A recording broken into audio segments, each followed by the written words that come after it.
Hello दोस्तों, आज हमारा टॉपिक का जो विषय है वो है कि 20 लाख करोड़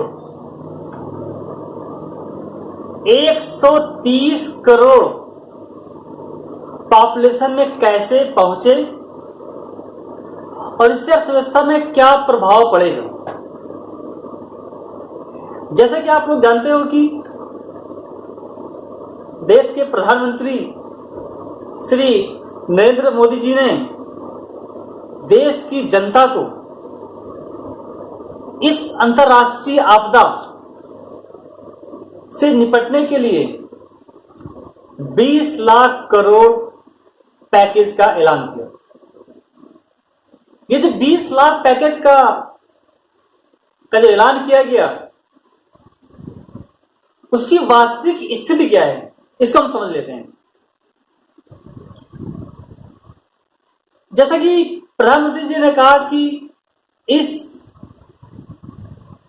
त्रासदी से निकलने के लिए हम देश में 20 लाख करोड़ पैकेज का उन्होंने अनाउंस किया। अब ये जो 20 लाख करोड़ जो देश को दिए गए, किस तरह सिस्टम में पहुंचा, इसका आज हम लोग विश्लेषण करेंगे। जैसा कि आप जानते हो कि जब देश में लॉकडाउन प्रारंभ किया गया, उस प्रारंभ करने के साथ ही साथ उसे कुछ दिनों के बाद सरकार ने 1,70,000 करोड़ का जिक्र किया है। उसकी वास्तविक अर्थशास्त्र क्या है? अब सरकार ने, प्रधानमंत्री जी ने कह दिया कि 20 लाख करोड़ हम इस त्रासदी से निकलने के लिए सिस्टम में डालेंगे, लेकिन सिस्टम में डालने से पहले 10 लाख करोड़ तो पहले चला गया। किस तरह, हम इसको देख सकते हैं। हमने इसका थोड़ा एनालिसिस किया है, विश्लेषण किया है, इसका हम आपके सामने रिप्रेजेंट करेंगे।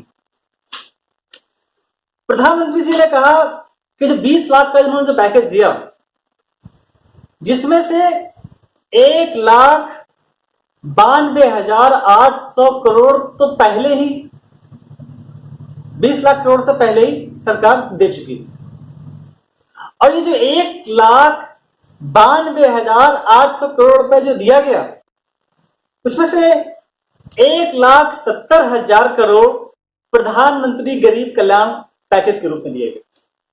जैसा कि आप जानते हो कि जब सरकार ने लॉकडाउन प्रारंभ किया, उसके बाद ही सरकार ने 1,70,000 करोड़ प्रधानमंत्री गरीब कल्याण को उसमें डाला। ये 1,70,000 करोड़ का जो पैकेज था, ये 1,70,000 करोड़ जो सरकार ने अनाउंस किया, उसमें से कहा गया कि 80 करोड़ लोगों को 5 किलो अनाज 3 महीने तक दिया जाएगा, प्लस 1 किलो दाल के साथ। इसमें यह भी कहा गया कि जो हेल्थ वर्कर्स हैं, इनके लिए 50 लाख का हेल्थ इंश्योरेंस फिक्स कर दिया गया। इसके तहत मनरेगा की मजदूरी भी 182 से बढ़ाकर 202 कर दी गई। इसके साथ ही साथ गैस की जो स्कीम चल रही थी उज्ज्वला योजना के अंतर्गत, उसको 3 महीने के लिए बढ़ा दिया गया। महिला जनधन खाते में 500 पर मंथ 3 मंथ के लिए अलाउंस किया, और साथ ही साथ 1,000 रुपए ओल्ड एज जो हमारे बुजुर्ग हैं उनके लिए भी अलाउंस किया गया। इस तरह कह सकते हैं 1,70,000 करोड़ का जो पैकेज था, प्रधानमंत्री जी के अनाउंस से पहले ही दिया जा चुका था। अब बचता है 8 लाख करोड़ जो आरबीआई ने सिस्टम में डाला। अब ये आरबीआई ने सिस्टम में किस तरह के डाला? जैसा कि आप जानते हो कि देश की जो पॉलिसीज होती, दो तरह की हम लोग पॉलिसी का जिक्र करते हैं, एक होती है मॉनेटरी पॉलिसी, एक होती है फिजिकल पॉलिसी। देश की फिजिकल पॉलिसी को देश की गवर्नमेंट बनाती है, जो कि आपके वित्त मंत्री होते हैं। उनके द्वारा तीन तरह के टूल्स हम लोग यूज करते हैं फिजिकल पॉलिसी में। एक होता है पब्लिक एक्सपेंडिचर, दूसरा होता है टैक्स, और तीसरा होता है पब्लिक डेब्ट। इसको सरकार फिजिकल पॉलिसी के टूल्स के तौर पर हम लोग यूज करते हैं। लेकिन इसके साथ साथ देश की जो मॉनेटरी पॉलिसी होती है, उस मॉनेटरी पॉलिसी को देश का रिजर्व बैंक ऑफ इंडिया निर्धारित करता है। उस आरबीआई के जो मॉनेटरी पॉलिसी के कुछ टूल्स में कुछ टूल्स हैं जिसे हम लोग कहते हैं क्वांटिटेटिव मेथड्स, मात्रात्मक प्रणाली के अंतर्गत उसके कुछ टूल्स हैं जिसे हम लोग कहते हैं bank rate, repo rate, reverse repo rate, CRR, SLR, marginal standing facilities, open market operations. इस तरह के मैक्सिमम टूल्स को आरबीआई यूज करती है। और हमने कहा कि 8 लाख प्रधानमंत्री जी ने 20 लाख करोड़ जो सिस्टम में डाले थे, उसमें से 8 लाख करोड़ तो आरबीआई सिस्टम में ऑलरेडी डाल चुका। कह सकते हैं कि हमने मोटा मोटा कह सकते हैं कि अबाउट 2 करोड़ प्रधानमंत्री गरीब कल्याण योजना और हेल्थ इंश्योरेंस तो मिलाकर लमसम 2 करोड़ रुपया तो वो चला गया, और 8 लाख करोड़ आपने आरबीआई की तरफ डाले। अब आपको कितना बचता है? अबाउट सिस्टम में डालने के लिए 10 लाख करोड़। अब आरबीआई ने कैसे प्रधानमंत्री के घोषणा से पहले 8 लाख करोड़ सिस्टम में डाल चुकी थी, वो किस तरह डाली, इसको समझ लेते हैं। हम लोग जानते हैं हमने वर्ड यूज किया है मॉनेटरी पॉलिसी, क्योंकि देश में लिक्विडिटी की शॉर्टेज थी। इस कोविड-19 महामारी से पहले भी हमारे देश के सिस्टम में लिक्विडिटी की प्रॉब्लम थी। इसलिए आरबीआई ने इकोनॉमी में सिस्टम बाय सिस्टम लिक्विडिटी डालते रहे, जिसे हम लोग बात करते हैं। इसमें उन्होंने बेसिकली 3-4 चीजों को जिक्र किया है। एक तो उन्होंने यूज किया है targeted long term repo operations. अब ये रेपो रेट्स में चेंजिंग कर जैसे कि आरबीआई ने अनाउंस किया था, 1,37,000 करोड़ सिस्टम में चले गए। इसी तरह आरबीआई ने सीआरआर को रिड्यूस करने के बाद सिस्टम में 1 लाख करोड़ चले गए। फिर इसी तरह मार्जिनल स्टैंडिंग फैसिलिटीज के बेसिस पर 1,37,000 करोड़ फिर सिस्टम में चले गए। तो ये आरबीआई के द्वारा सिस्टम में पैसा डाला जा रहा है, इसमें कोई डाउट्स नहीं। इससे अर्थव्यवस्था में इसका इंपैक्ट पड़ता है, इसका आने वाले समय में पड़ेगा भी। लेकिन ये सब इंक्लूड है 20 लाख करोड़ में, यही तो समझना है हम लोगों को। जो आरबीआई ने जो बात की है, इसको हम कुछ डाटा बेसिस पर बताएंगे। तो हमने कहा कि 20 लाख करोड़ में से 8 लाख करोड़ आरबीआई ने सिस्टम में डाले हैं।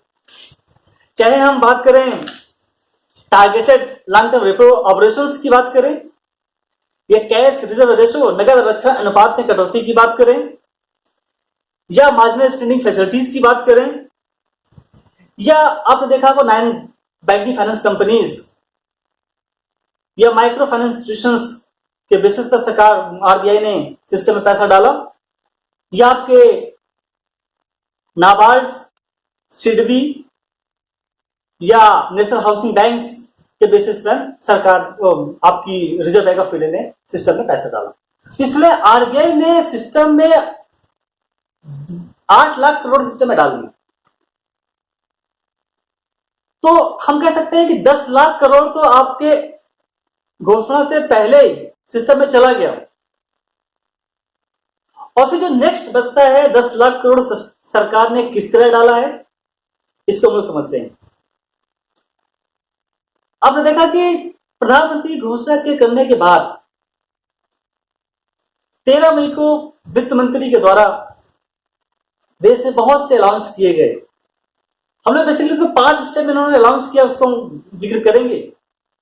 इससे पहला दिन उन्होंने जिक्र किया था इन्होंने कहा था हमारे देश में माइक्रो स्मॉल मीडियम एंटरप्राइजेस को पुनर्गठित करने की जरूरत है, उसको फाइनेंस की जरूरत है। इसलिए वित्त मंत्री जी के द्वारा 3 लाख करोड़ क्रेडिट की फैसिलिटी दी गई। अब इस माइक्रो स्मॉल मीडियम एंटरप्राइजेस की क्यों बात करें, इसका क्या इंपॉर्टेंस है? क्योंकि माइक्रो स्मॉल मीडियम एंटरप्राइजेस देश में कृषि के बाद सबसे अधिक रोजगार दे रहा है। इसमें लगभग 12 करोड़ लोग इसमें लगे हुए हैं, जिसमें से 6 करोड़ ग्रामीण सेक्टर में और 6 करोड़ अर्बन सेक्टर में एंगेज है, जो कि देश की जीडीपी का इसमें 28 से 30% शेयर रहता है। इसी तरह हमारे एक्सपोर्ट में 40 से लेकर 43% हमारा share micro small medium enterprises का है। इसका मतलब ये जो माइक्रो स्मॉल मीडियम एंटरप्राइजेस की जो बेल आउट पैकेज की बात हम लोग कर रहे हैं, ये बहुत इंपॉर्टेंट है। चाहे रोजगार की दृष्टि से बात करें, चाहे जीडीपी की दृष्टि से बात करें, या हम एक्सपोर्ट की दृष्टि से बात करें, क्योंकि इसमें 12 करोड़ लोग इसमें एंगेज हैं। About 633 lakh micro small medium enterprises आपके देश में एक्टिव है, ये आंकड़े कहते हैं। अब इस 633 लाख जो एमएसएमई है, इसमें से 630 लाख जो यूनिट्स हैं वो माइक्रो लेवल की। नेक्स्ट आपका आता है स्मॉल्स का 3 लाख, इसके बाद नेक्स्ट आपका आता है मीडियम का। ये बेसिकली हमारे पिक्चर्स है। अब इस माइक्रो स्मॉल मीडियम एंटरप्राइजेस की जब हम बात करते हैं, सबसे ज्यादा एमएसएमई यूनिट्स आपके उत्तर प्रदेश में। उत्तर प्रदेश में अबाउट 90 लाख यूनिट्स उत्तर प्रदेश में है एमएसएमई। उसके बाद आता है वेस्ट बंगाल 88 लाख, तमिलनाडु 50 लाख, महाराष्ट्र 47 लाख। मतलब इस तरह आप देख सकते हैं कि माइक्रो स्मॉल एंटरप्राइजेस आपके यूपी, वेस्ट बंगाल, महाराष्ट्र, तमिलनाडु, बिहार, आंध्र प्रदेश, राजस्थान। हम सिर्फ यदि पॉपुलेशन की बात करें तो यूपी में जो 90 लाख एमएसएमई है, इस 90 लाख एमएसएमई में 1 करोड़ 65 लाख लोग काम कर रहे हैं। इसका मतलब रोजगार की दृष्टि से बहुत इंपॉर्टेंट सेक्टर्स। इसलिए सरकार ने जो बेल आउट पैकेज का अनाउंस किया 13 मई को, तो सबसे बड़ा पैकेज दिया 3 लाख करोड़ एमएसएमई को क्रेडिट्स की बात।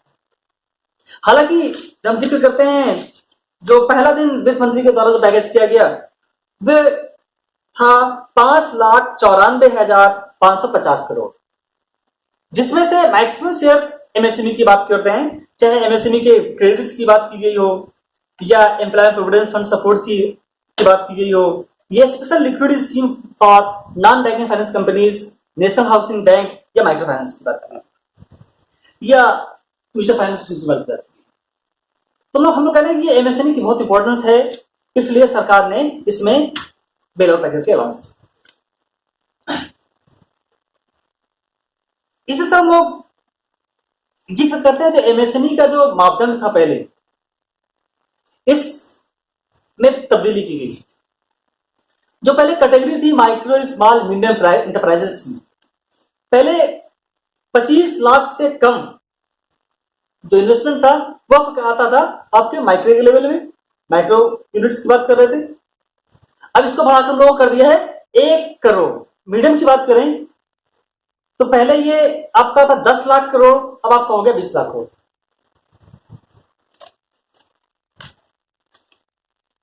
इसी तरह टर्नओवर में परिवर्तन किया गया है। माइक्रो लेवल में पहले टर्नओवर था 1 करोड़ का, अब इसको बढ़ाकर कर दिया 5 करोड़ का। इस तरह हम लोग स्मॉल का पहले 10 करोड़ टर्नओवर था, अब आपको कर दिया 50 करोड़। इस तरह मीडियम का था जो 20 करोड़ था, अब इसको बढ़ाकर कर दिया गया 100 करोड़। इससे कुछ पिक्चर्स निकल के आ रही है, इसे पर जिक्र करेंगे। हमने कहा कि मोटा मोटा सरकार ने 3 लाख करोड़ एमएसएमई को क्रेडिट लोन्स की बात कर रहे हैं। अब ये 3 लाख करोड़ और देश में कितने हैं? 634 लाख एमएसएमई। इसका मतलब पर एमएसएमई में जो पैसा निकल के आ रहा है 47,318। ये पिक्चर देखने योग्य है। मतलब कि एमएसएमई को निकल के आ रहा है 47,318 रुपए। तो ये जो एमएसएमई को जो प्रमोट करने की बात की गई, ये बेसिकली ये सप्लाई साइड का,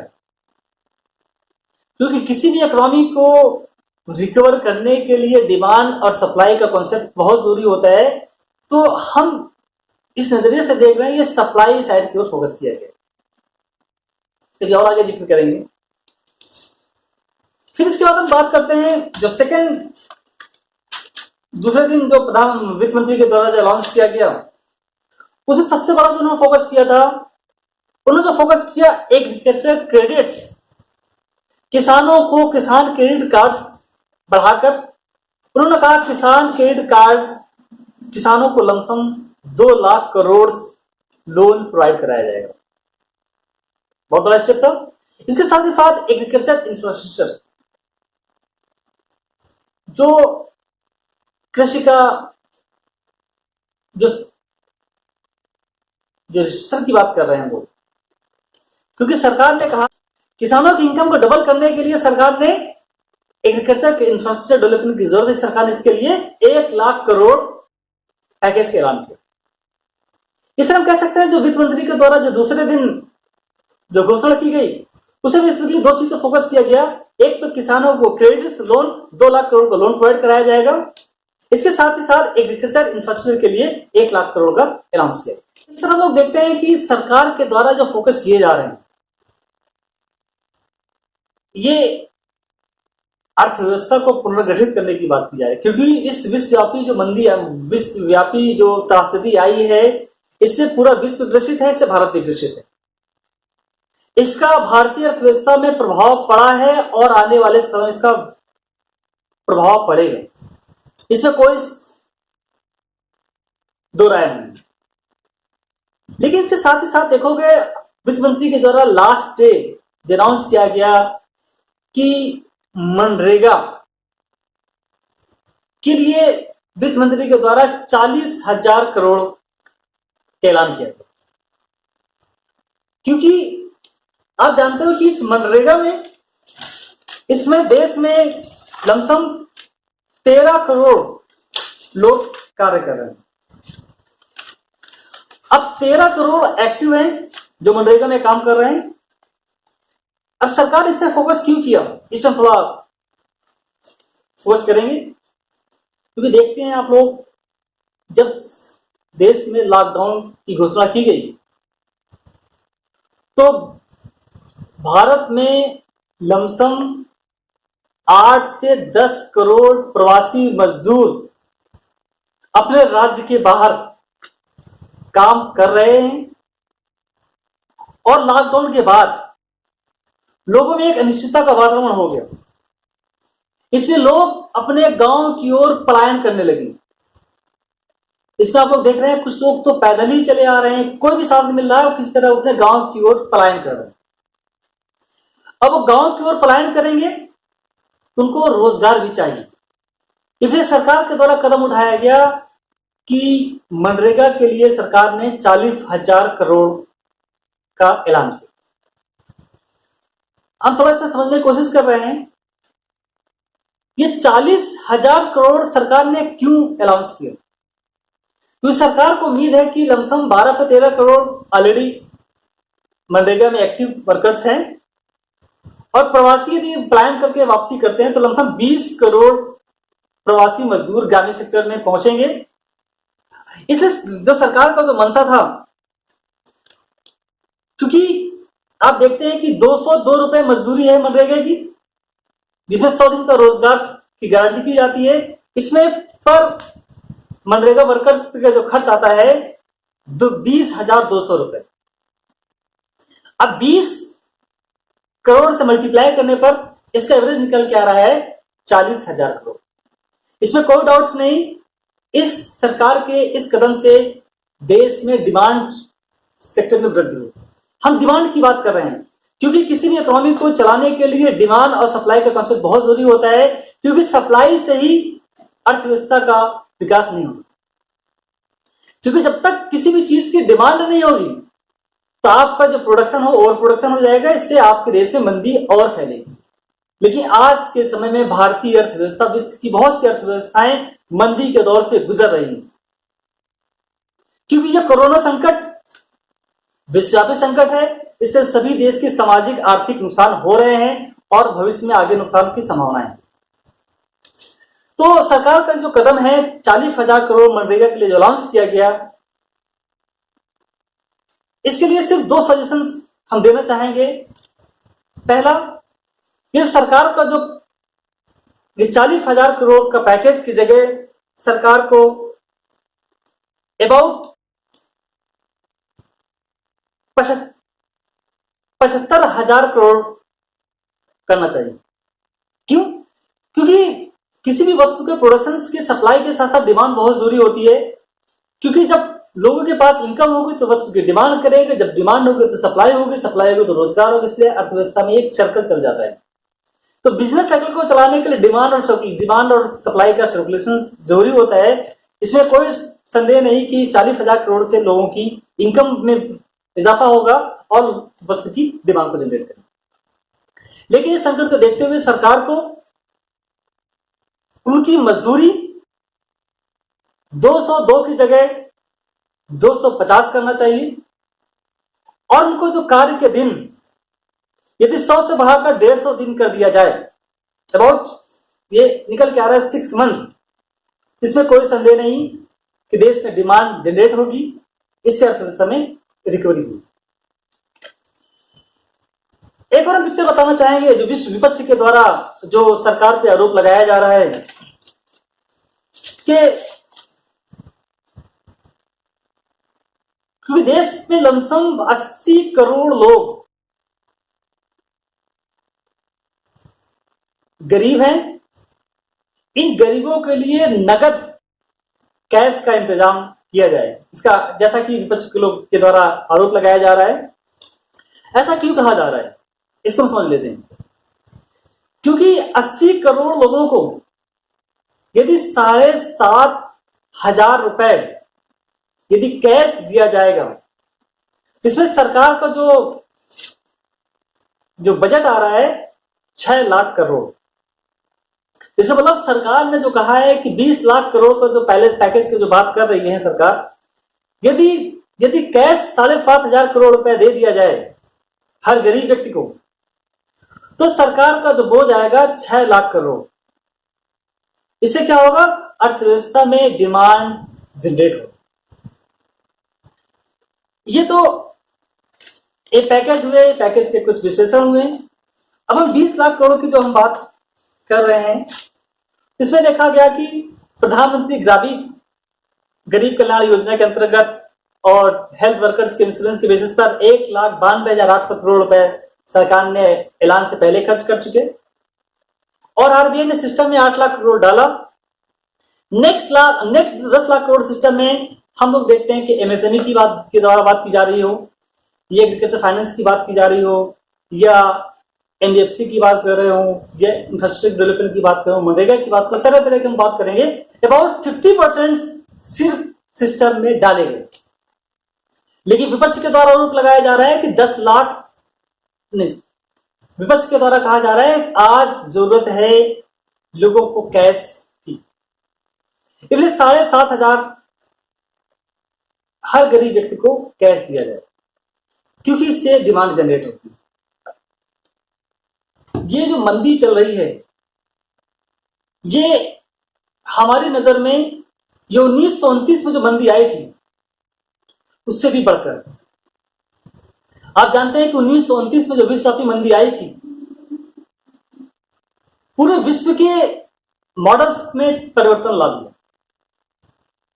जिसका हम लोग मैक्रो इकोनॉमिक्स में स्टडी भी करते हैं। क्योंकि विश्वव्यापी मंदी से पहले पूरे विश्व में क्लासिकल के कॉन्सेप्ट मौजूद थे जो कि सप्लाई की ओर फोकस करते थे।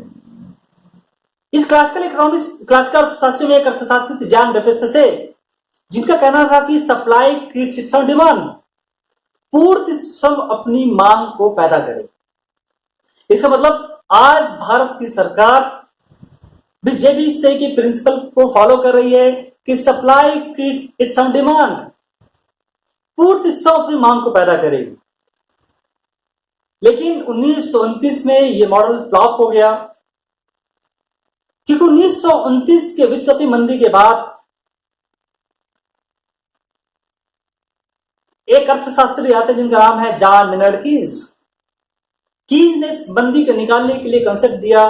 किसी भी अर्थव्यवस्था को मंदी को निकालने के लिए उन्होंने कहा था डिमांड बहुत इंपॉर्टेंट है।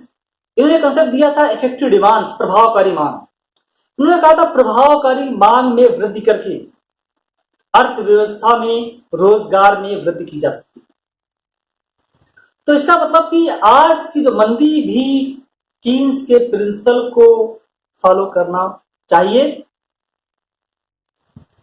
और उसके टूल्स को यूज करना चाहिए, क्योंकि किसी भी इकोनॉमी की हमने बात कहा था सप्लाई के साथ साथ डिमांड की इंपॉर्टेंस होती है। कीन्स ने यह भी कहा था जब मंदी की सिचुएशंस होती है तो मॉनेटरी पॉलिसी इज इनइफेक्टिव। तो भारत में भी मॉनेटरी पॉलिसी यूज की जा रही है, चाहे हम 8 लाख करोड़ के पैकेज की बात कर रहे हो। तो मानो जो आपका 20 लाख करोड़ में हम लोग 8 लाख करोड़ आरबीआई की लिक्विडिटी की बात कर रहे हैं, इससे डिमांड में बहुत अधिक प्रभाव पड़ने वाला नहीं। इसलिए आज जरूरत है डिमांड को बढ़ाने की।